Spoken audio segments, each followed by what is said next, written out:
kembali Mushaf Al-Quran masih pada surat Al-Mujadiyah, surat ke-58.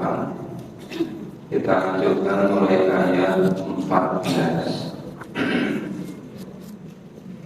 Surat Al-Mujadiyah, surat ke-58, mulai ayat ke-14.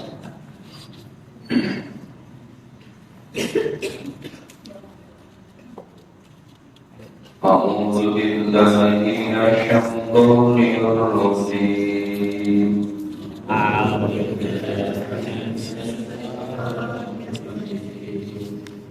Bismillahirrahmanirrahim.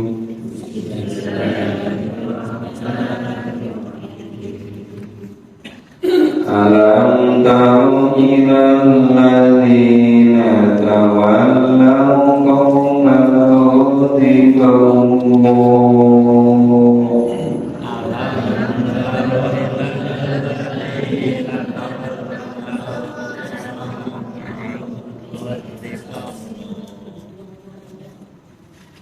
ghadiballahu alaihim ma hum minkum wala minhum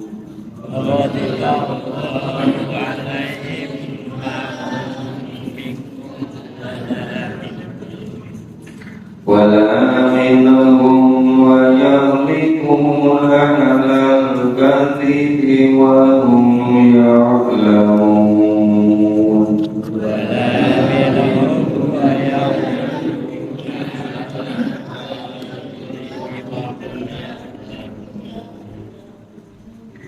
A'adallahu lahum 'adaban syadidan.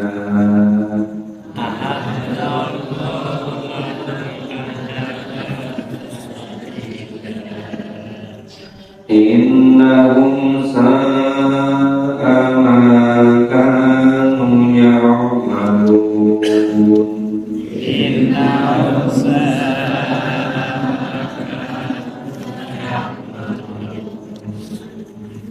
ittakhadhu aymanahum junnatan fasaddu an sabilillah.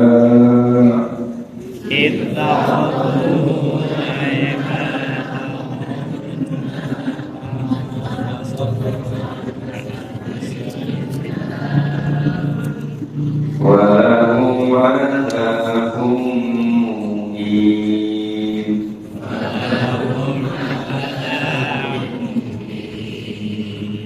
Lan tughniya anhum amwaluhum wala auladuhum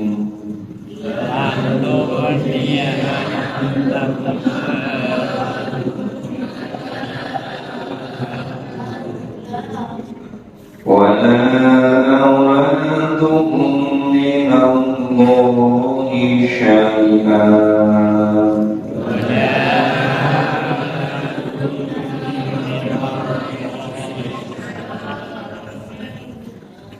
Ulaika ashabun nari hum fiha khalidun.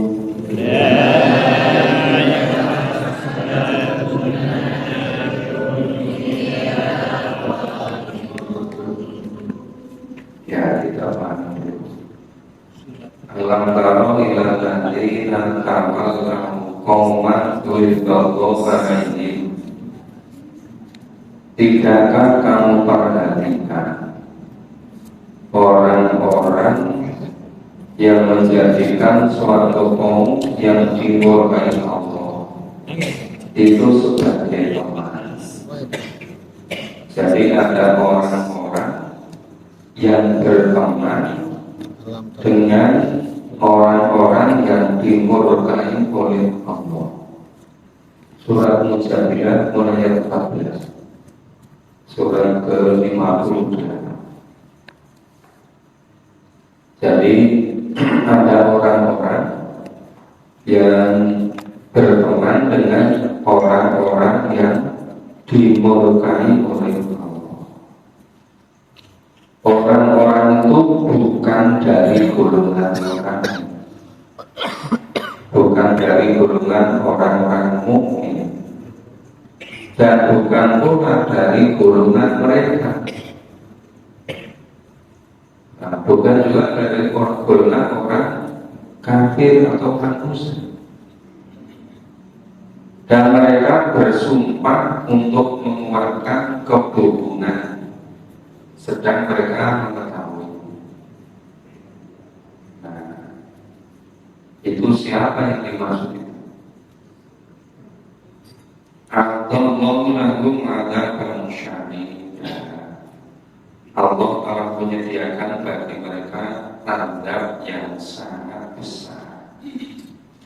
Innahum sa'a ma kanu ya'malun. Sungguhnya amat buruk apa yang telah mereka kerjakan. Ittakhudhu aymanahum junnah. Mereka menjadikan sumpah-sumpah mereka sebagai perisai. Fasodu an sabilillah. Mereka menghalang-halangi manusia dari jalan Allah. Falahum adzabun muhin. Nah, bagi mereka adab yang menghinakan. Lam tughniya anhum amwaluhum, harta benda wa auladuhum, dan anak-anak mereka itu tidak berguna sama sekali. Latu niat, dari lam itu sama sekali tidak, atau tidak sama sekali, tidak sama sekali berguna atau bermanfaat bagi mereka apa? Harta mereka dan anak-anak mereka. Itu dari minallahi syai'an, dari azab Allah sama sekali, sedikit pun tidak pernah bisa. Ini maksudnya gimana? Harta dan anak kok sama sekali tidak bisa berguna, tidak bisa menolong sama sekali dari azab Allah. Ulaika ashabuna, mereka itu penghuni neraka. Hum fiha khalidun, mereka kekal di dalam neraka. Nah, kembali ke tadi yang di ayat 14, itu siapa? Orang yang mau menjalin, orang mau berperan, orang mau berbuat baik kepada orang-orang yang dimurkai oleh Allah. Bentar ya, sebentar.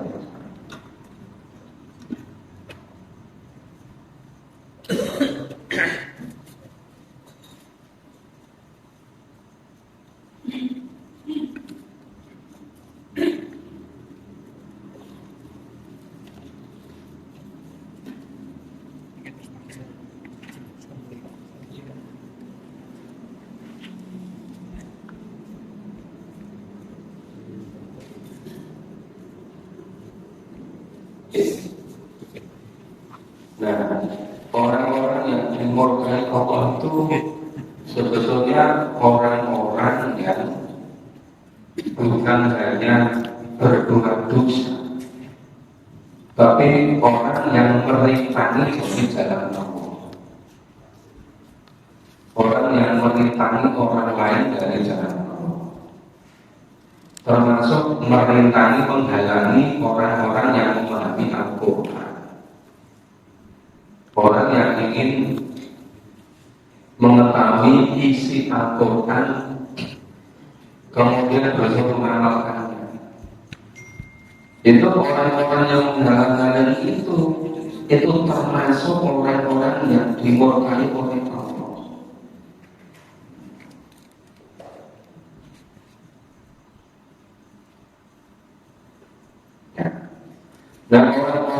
dimurkai oleh Allah nanti itu sudah pasti tempatnya itu di neraka, disiksa yang sangat pedih. Makanya kita tidak boleh berteman dengan mereka. Tapi ini apa ya? Ini firman Allah, ini Al-Quran. Al-Quran ini kan tergantung pada orang masing-masing. Pada suatu ketika, pada zaman tertentu, waktu tertentu, orang sangat yakin pada kebenaran Al-Quran.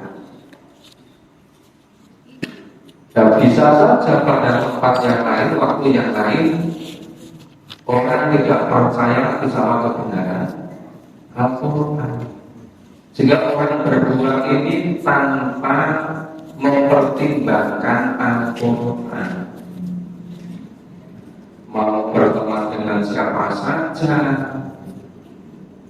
itu semau-maunya, sudah tidak mau lagi berpegang teguh pada Al-Quran. Nah, jadi yang memang percaya sepenuhnya pada kebenaran Al-Quran, ini perlu diperhatikan. Jangan sampai kita melanggar ayat ini. Ri'itaqodu kalimatahum junah. Mereka menjadikan sumpahnya sebagai perisai. Fasadukan sabilillah. Mereka menghalang-halangi manusia dari jalan Allah. Nah, jalan Allah itu Al-Quran dan As-Sunnah. Nah, orang-orang yang menghalangi orang lain untuk memahami dalam Al-Quran dan Sunnah, itu yang dimaksud oleh ayat-ayat ini. Tentu yang lain lagi masih banyak, tapi salah satunya contohnya itu. Kenapa? Karena falahum ada umumi, mereka itu mendapat adab yang menghinakan. Siapa yang ikut mereka, dia kena gitu. Nah, yang 17 itu sekali itu sama sekali harta benda anak-anak mereka tidak berguna sedikit pun, tidak bisa sama sekali menghalang-halangi, mencegah dari azab Allah. Ini harta dan anak itu tergantung kita. Kalau kita menggunakan sesuai dengan tuntunan Allah, itu yang menyebabkan bisa masuk surga bersama-sama. Ya, dengan anak kita. Tapi kalau anak kita, harta kita tidak kita, ya, tidak dapat melakukan sesuai dengan tuntunan Allah, itu yang tidak berguna sama sekali, tidak bisa menolong sama sekali. Maka ulaika ashabuna, mereka itu tempatnya di neraka. Hum fiha khalidun, kekal di neraka. Nah, gimana supaya tidak seperti ini? Supaya tidak seperti ini, ya harta kita itu pertama mendapatkannya harus dengan cara yang halal. Penggunaannya sesuai dengan yang dituntunkan Allah.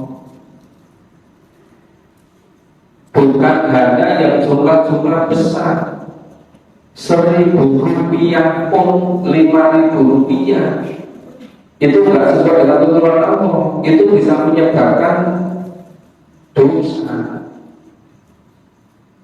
Misalnya punya uang 10.000, 15.000 untuk beli mercon, Kemudian orang yang sakit jantung terkejut jadi meninggal. Dan meletus-meletus di jalan, orang naik motor kaget jatuh. Jadi walaupun 10.000 ada menyebabkan ke surga, bisa menyebabkan ke neraka. Coba kalau 10.000 itu digunakan untuk fisabilillah. Bedanya 10.000, tapi kalau berkali-kali, barangkali itu yang nanti bisa menyelamatkan. Jadi orang sekarang itu sudah tidak begitu cermat terhadap harta dan terhadap anak. Seakan-akan sudah rutinitas seperti umumnya, sudah tidak menghiraukan lagi sama firman Allah. Kita lanjutkan baca berikutnya. A'udzu billahi minasyaitonir rajim. A'udzu billahi minasyaitonir rajim. Yauma yab'atsuhumullahu jami'an fayahlifuna lahu. Yauma yab'atsuhumullahu jami'an fayahlifuna lahu kama yahlifuna lakum. Fayahlifuna lahu kama yahlifuna lakum. Wa yahsabuna annahum ala syai'. Wa yahsabuna annahum ala syai'. Ala innahum humul kadhibun. Ala innahum humul kadhibun. Istawada alaihimus syaitanu fa'ansahum dzikrallah. Istawada alaihimus syaitanu fa'ansahum dzikrallah. Ulaika hizbus syaitan. Syaitani hum khasirun. Ala inna hizbas syaitani humul khasirun.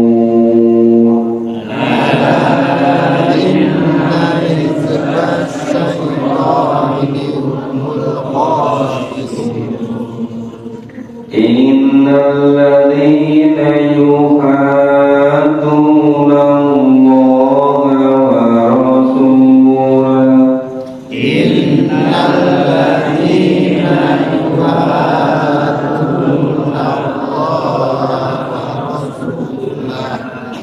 ulaika fil adallin. Ulaika fil adallin.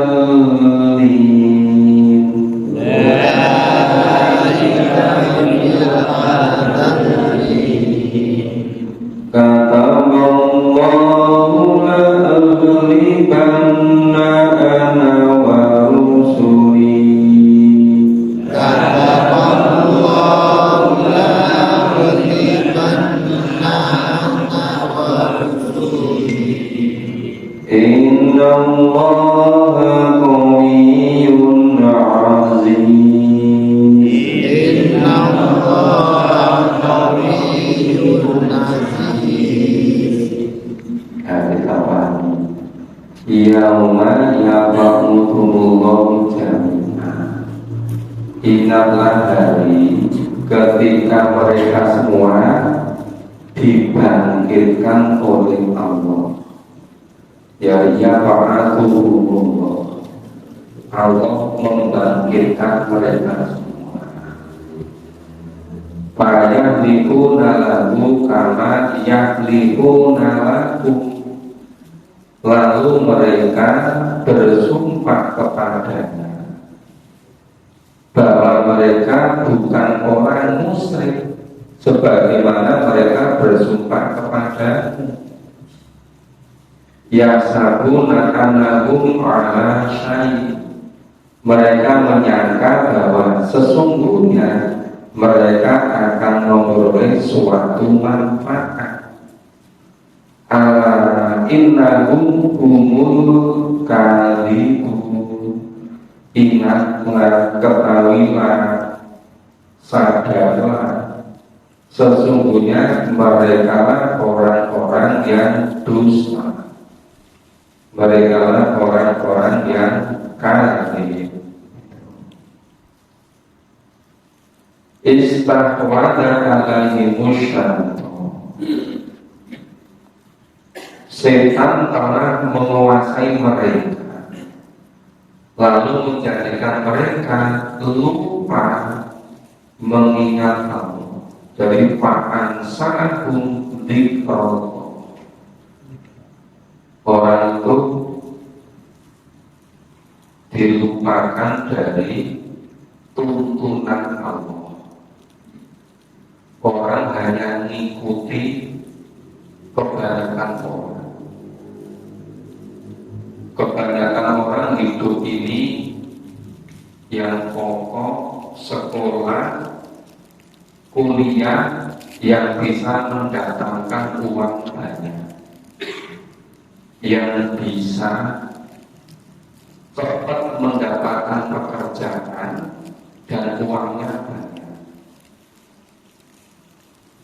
Padahal yang namanya rezeki dari Allah itu sebetulnya tidak semata-mata uang, tidak semata-mata materi. Yang namanya kesehatan, ketentraman, ketenangan itu juga rezeki dari Allah. Tapi seringkali yang diburu itu hanya materi. Padahal yang menjadikan hidup ini tentram, bahagia, itu tidak semata-mata karena materi. Karena Allah yang menciptakan kita, Allah yang maha mengetahui bagaimana kita itu hidup bisa tenang, bisa tentram, bisa bahagia. Ya tentu tidak lepas dari materi, tapi bukan semata-mata materi. Banyak tuh, sekarang semakin banyak orang hidupnya nggak bisa tenang, nggak bisa tentram, hartanya banyak, tetapi nggak bisa tenang, nggak bisa bahagia, nggak bisa menikmati. Itu yang adanya cuma risau terus, khawatir, keluh kesah gitu. Khawatir terhadap masa depannya. Yang ditakuti hanya masalah materi. Padahal masa depan yang sebenarnya adalah sanggup bekal untuk kembali pada Allah, untuk menjalani hidup yang sebenarnya, yaitu hidup di akhirat. Maka setan telah menguasai mereka, lalu menjadikan mereka lupa pada Allah. Ulaika hizbus syaitan, mereka itulah golongan setan. Orang-orang yang dilupakan oleh setan itu jadi golongan setan. Ala inna hizbas syaitani humul khasirun. Ketahuilah, ingatlah bahwa sesungguhnya golongan setan itulah golongan yang rugi, khasirun. Tapi ini menurut firman Allah, menurut Al-Quran. Ini bagi orang yang percaya. Kalau percayanya pada setan, ya, Itu misalnya senangnya menipu, senangnya tidak jujur, senangnya manipulasi. Nah itu namanya dimanfaatkan oleh setan. Itu menjadi golongan setan. Padahal golongan setan itu golongan yang pasti ruginya. Innal ladzina yu'aduna Allah wa rasulah. Sesungguhnya orang-orang yang menentang Allah dan Rasulnya. Maksudnya menentang Allah dan Rasulnya itu tidak mengikuti tuntunan Allah dan Rasul. Lah bagaimana ikuti tuntunan? Berarti isi tuntunan pun tidak. Misalnya Al-Quran cuma dibaca, tapi nggak ngerti isinya. Allah kirim surat pada kita, tapi nggak dipahami isinya apa. Gimana kalau misalnya Pak Camat sekarang mana Pak Camat? Ya Pak, Anewu kirim surat pada kita, kemudian kita pahami suratnya itu, kita baca, kita hafalkan, kita buat untuk nyanyi-nyanyi. Padahal suratnya itu isinya supaya datang ke Kapanewon dapat hadiah umroh. Tapi karena nggak dibaca, nggak dipahami isinya, cuma dibaca, dihafalkan, yang nggak ngerti isinya. Itu seperti orang yang dikirimi surat oleh Allah melalui malaikat, oleh Nabi, tapi nggak dipahami isinya, cuma dibaca melulu, terus dihafal lagi. Dan tidak dikira Quran itu sekedar untuk dibaca. Padahal menurut Allah Quran sebagai bahasa iluminas, pedoman hidup. Al-Quran itu hudan, petunjuk. Al-Quran itu furqan, pembeda. Mana yang baik, mana yang buruk. Jadi baik buruk itu bukan kemauan orang-orang. Nah, Al-Quran juga sebagai penjelas, sebagai burhan. Dan itu semuanya kalau nggak dipahami isinya, ya nggak ngerti gitu.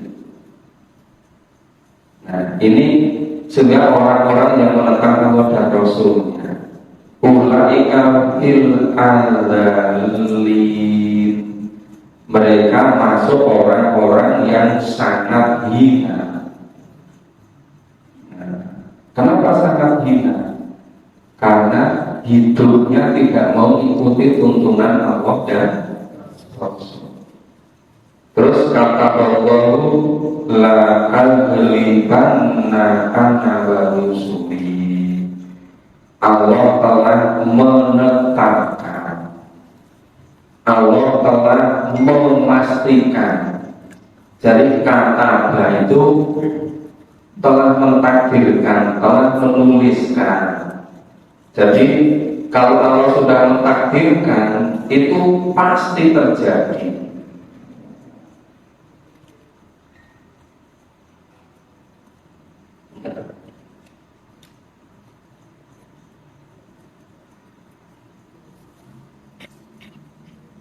Oke.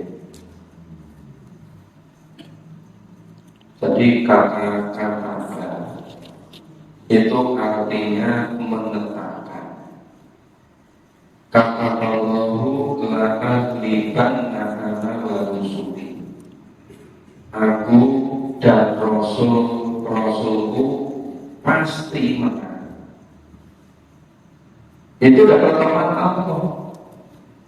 Jadi yang dimaksud menang itu menang yang hakiki, menang yang sejati, bukan sekedar yang sifatnya sementara duniawi, bukan yang sifatnya itu semata-mata yang materi. Tapi yang dimaksud menang di sini dalam pengertian bisa lebih luas.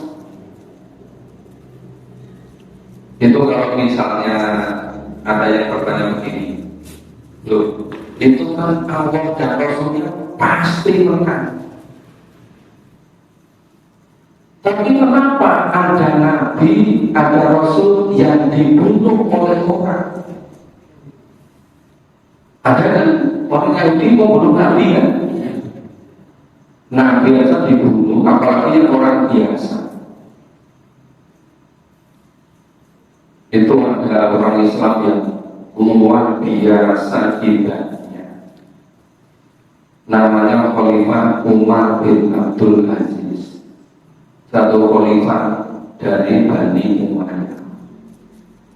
Itu karena ketika jadi khalifah, itu seluruh hartanya, kerajaan, keraton, kekhalifahan itu digunakan untuk memakmurkan seluruh umat. Kemudian ada orang yang tidak terima, dan nanti penerusnya dapat apa? Kata dia itu semuanya untuk umat. Itu memerintah, memimpin baru 3 tahun, belum ada, itu sudah dibunuh.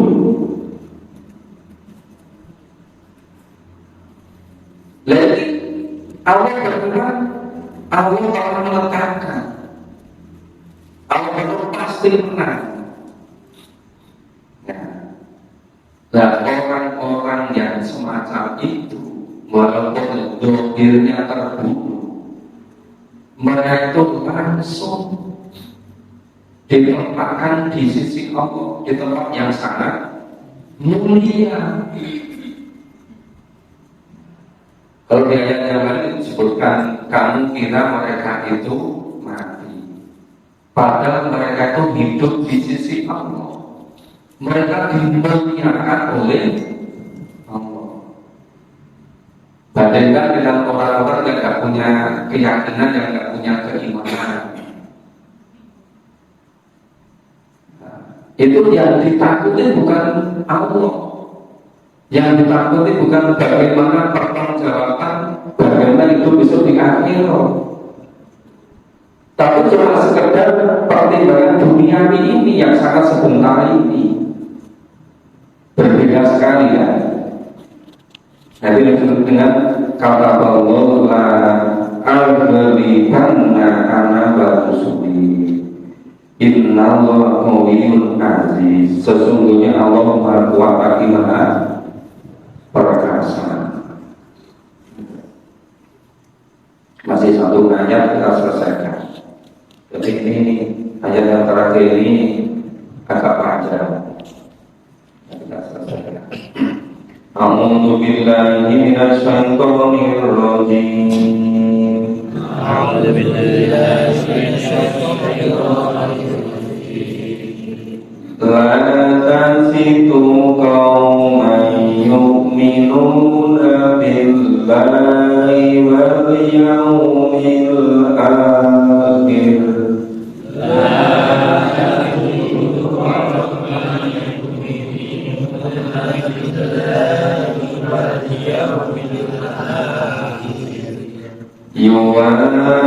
Yuwadduna man hadallaha wa rasulahu.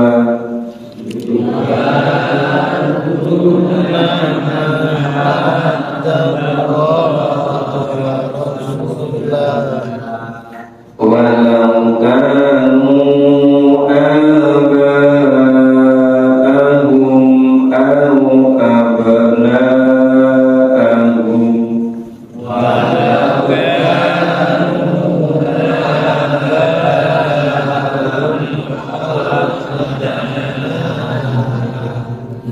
aw ikhwanakum aw ashirotahum.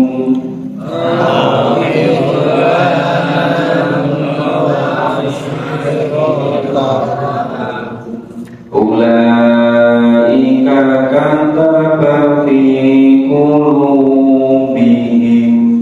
Ulaika kataba fi qulubihimul iman.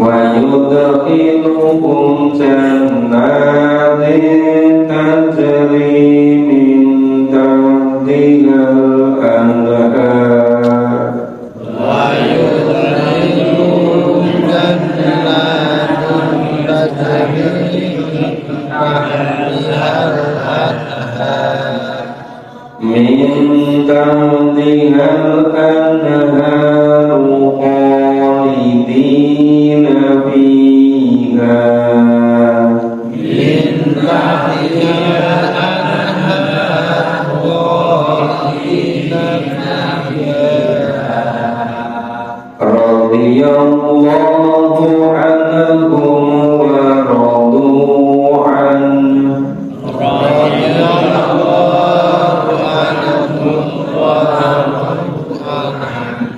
ulaika hizbullah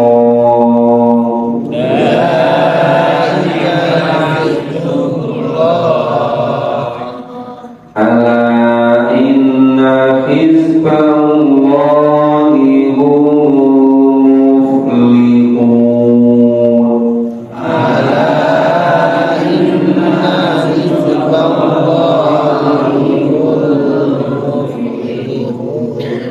ya kita pahami la tajidu qauman yu'minu billahi wal yawmil akhir kamu tidak akan mendapati suatu kaum yang beriman pada Allah, iman kepada hari akhir, saling berkasih sayang dengan orang-orang yang menentang Allah dan Rasul-Nya. Nah, sekarang kok campur baru ke kamu? Padahal ini sangat jelas tidak akan ada orang-orang yang beriman pada Allah, beriman kepada hari akhir, itu saling berkasih sayang dengan orang-orang yang menentang Allah dan Rasul-Nya. Ya yuwaduna man hadallaha wa rasulah. Karena sangat berbeda, bahkan bertolak belakang antara orang yang iman kepada Allah, iman kepada hari akhir, dengan orang yang menentang, orang yang memusuhi Allah dan Rasul. Itu tidak pernah bisa itu menyatu. Tapi kenyataannya sekarang pemerintah sama saja antara yang iman dengan yang tidak. Bahkan dijelaskan walau kanu aba'ahu, sekalipun orang-orang itu bapak-bapak mereka, kalau anak-anakku atau anak-anak mereka, kalau ikhwanahum, ya, atau saudara-saudara mereka, awasirohahum, ya, tapi bisa keluarga mereka juga. Jadi sekalipun itu dari orang tuanya, anaknya, saudaranya, keluarganya, itu kalau menentang Allah dan Rasulnya itu tidak bisa menyatu, tidak bisa akrab dengan orang yang betul-betul beriman kepada Allah dan hari akhir, karena sangat berbeda. Usulaika kata fi qulubihim iman. Dan saya kira dapat 4 jiwa.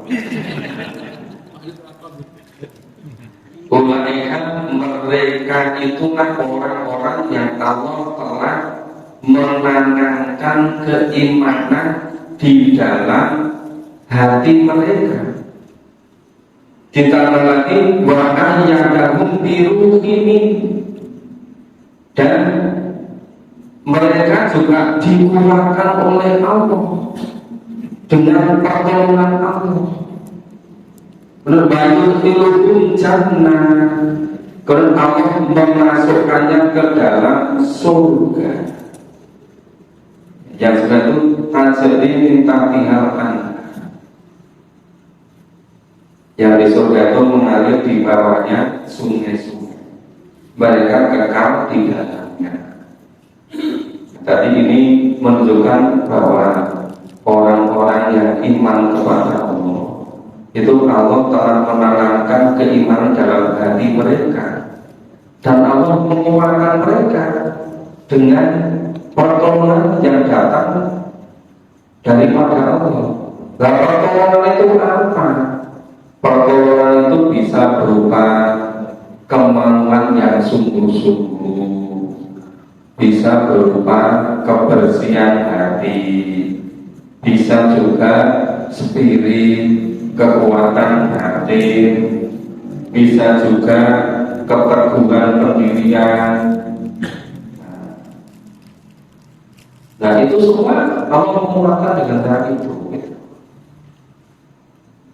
Nah, orang yang iman pada Allah pada hari akhir, dan Allah kuatkan imannya, Allah perteguh dengan berbagai macam pertolongan tadi.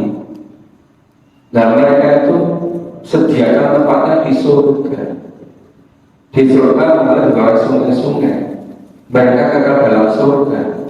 Sedangkan orang-orang yang menentang Allah dan Rasul itu tempatnya di neraka. Nah, kan nggak bisa antara ahli surga dengan ahli neraka kok koalisi gitu. Istilah sekarang koalisi. Loh, itu sudah dari aneh-aneh. Terus kita jelaskan lagi, ulaika hizbullah. Mereka itu orang-orang yang iman pada Allah, iman pada hari akhir. Mereka itulah golongan Allah. Allah inna hizballah humul muflihun. Ketahuilah bahwa golongan Allah itulah golongan yang akan beruntung. Jadi di akhir surat Al-Mujadil tadi, mulai ayat 14 sampai 22, itu luar biasa sih, membedakan antara yang iman dengan yang tidak beriman, membedakan antara yang iman pada Allah hari akhir dengan yang menentang. Itu sama sekali berbeda. Nah, gimana kelihatannya orang-orang Islam, orang beriman tapi kok seperti nggak ada bedanya? Lihat, itulah sebabnya. Karena tidak mau memahami Al-Quran dan memahami ayat-ayat yang begini.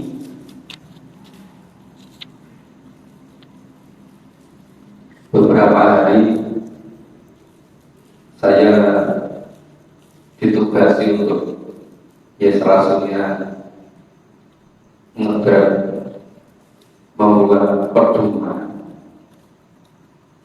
bagaimana pedoman untuk pimpinan. Itu salah satunya bisa tulis, itu persyaratannya harus memahami Al-Quran dan berusaha mengamalkan minimal 80%. Itu banyak yang keberatan. Beliau katakan, masa dengan 80% gitu, itu bisa 5% aja luar biasa gitu. Loh, gimana orang dari kecil sudah dikeluarkan Islam, di TK, TK-nya TK Islam, dasar Islam, ya kan? SLTP Islam, kuliah sarjana, master, doktor Islam, terus jadi kerja di luar Islam. Lu kok tidak memahami nama Al-Quran 80% itu sama nggak mau, katanya keberatan. Nah, itu karena apa? Keyakinan terhadap Al-Quran itu yang menentukan. Jadi pikiran Al-Quran itu sekedar sebagai bahan bacaan. Al-Quran sekedar sebagai untuk mengumpulkan pahala. Kalau dibaca satu huruf 10 pahala. Membaca itu pahalanya sudah luar biasa. Maka yang diperbanyak arisan membaca Quran. Ada nggak arisan memahami Quran? Belum ada kan? Arisan memahami Quran ada? Nggak ada. Di mana-mana hanya itu pusat center tempat tahfidz. Belum ada kan ini tempat pusat memahami Quran dan ngamalin. Ada atau enggak? Ya enggak dibuat, ya enggak ada. Coba kalau dibuat akan ada. Kalau sudah beratus-ratus tahun begitu, itu ya kesalahan persepsi terhadap Al-Quran itu bisa menentukan berikutnya. Itu Bapak Ibu sudah selesai setelah pengujian. Mungkin ada yang bertanya, silakan. Ya.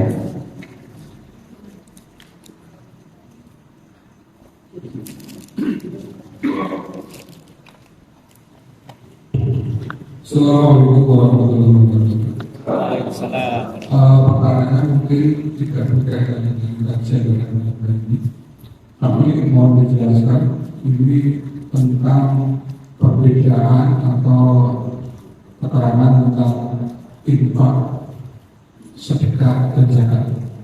Ini ada hubungannya dengan kajian yang disampaikan oleh Bapak Dr. Sunedi pada waktu yang lalu. Di sana disebutkan bahwa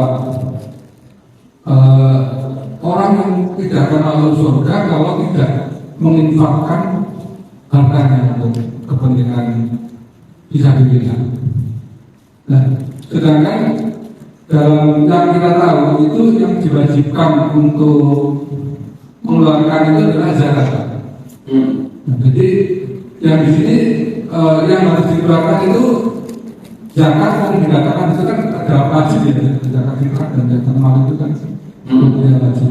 Dengan sedekah itu tidak pernah disebutkan bahwa itu wajib, tapi seringkali dalam Al-Quran itu mesti disebutkan tidak akan masuk surga kalau kamu belum menginfakkan sebagian hartamu untuk kepentingan. Mohon keterangan perbedaan antara infak, sedekah dan zakat dan bagaimana penjelasannya tentang kenapa zakat jadi wajib tetapi sedekah tidak diwajibkan, tapi ternyata ada penekanan di situ untuk mengamalkan infak dan sedekah. Assalamualaikum warahmatullahi wabarakatuh.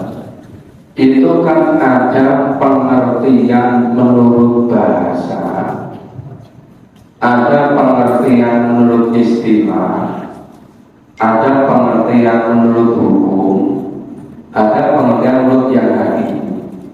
Tapi kalau tadi misalnya menginfakkan dari kata nafaqah yunfiqu yang menjadi menginfakkan dalam bahasa Indonesia, itu artinya menggunakan, membelanjakan. Lah kalau orang punya harta nggak digunakan dengan tuntunan Allah, ya nggak masuk surga. Kan hidup ini kita hanya ada dua, tuntunan Allah atau selain tuntunan Allah. Yang tuntunan Allah namanya ke surga, yang selain Allah namanya di neraka. Jadi misalnya pertama itu apa? Tadi bekerja secara halal dapat uang kemudian untuk bernafkah kepada itu dituntunkan oleh Allah untuk membuat rumah untuk tempat tinggal keluarga sehingga bisa dari tercukupi. Itu namanya di jalan Allah, Pak. Untuk mengurangi anak bisa apa dulu, itu namanya menginfakkan di jalan Allah. Jadi itu dari kata nafkah yunfiku, infak itu artinya membelanjakan. Lah orang yang membelanjakan hartanya di jalan Allah masuk surga.